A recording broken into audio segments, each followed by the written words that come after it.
It took me 2 years to read The Count of Monte Cristo. Let's make sure you get through it a little faster than that.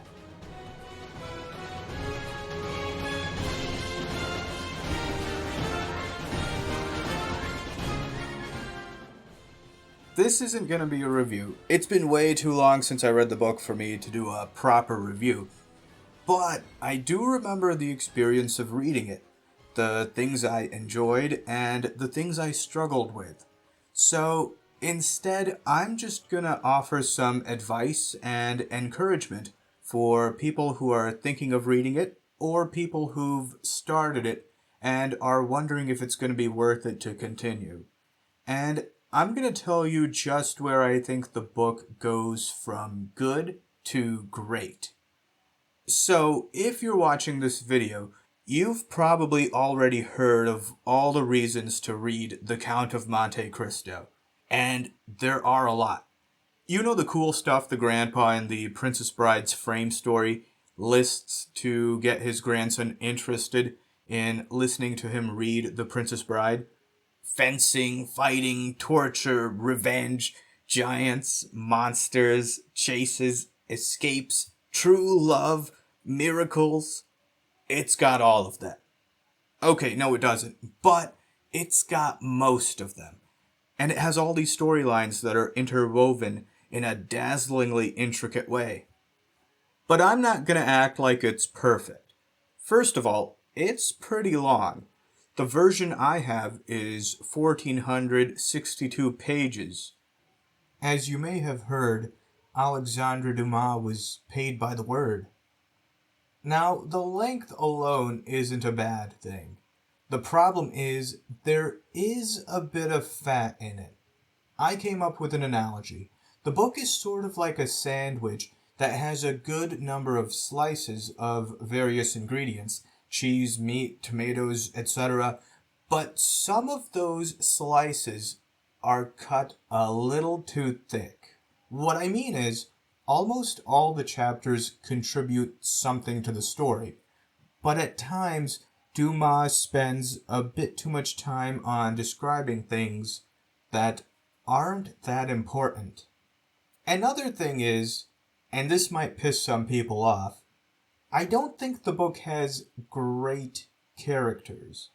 The characters are subordinate to the plot.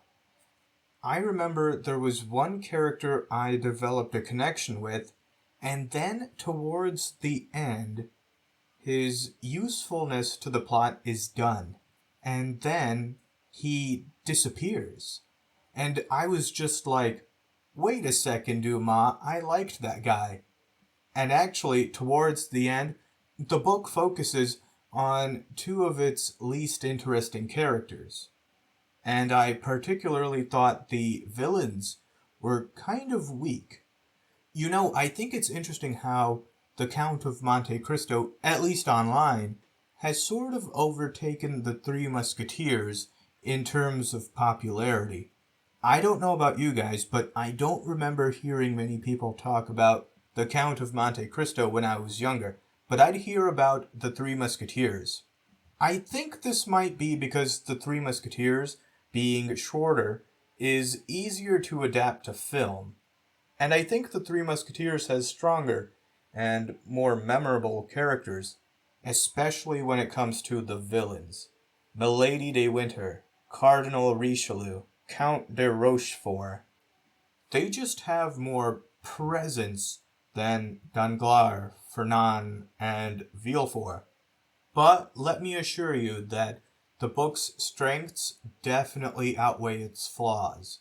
It's still very entertaining.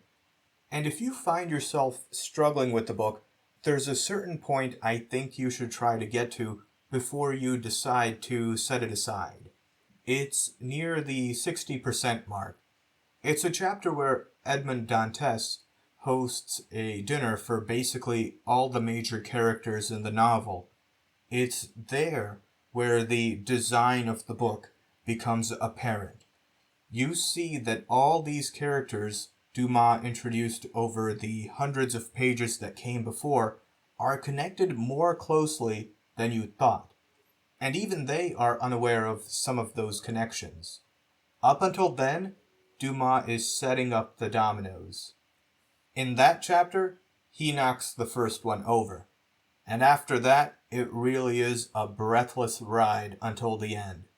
So, like I said at the start of the video, it took me 2 years to read this book. You see, I picked it up at a time when I didn't read much. I think I started it because I kind of had some insecurity when it came to reading.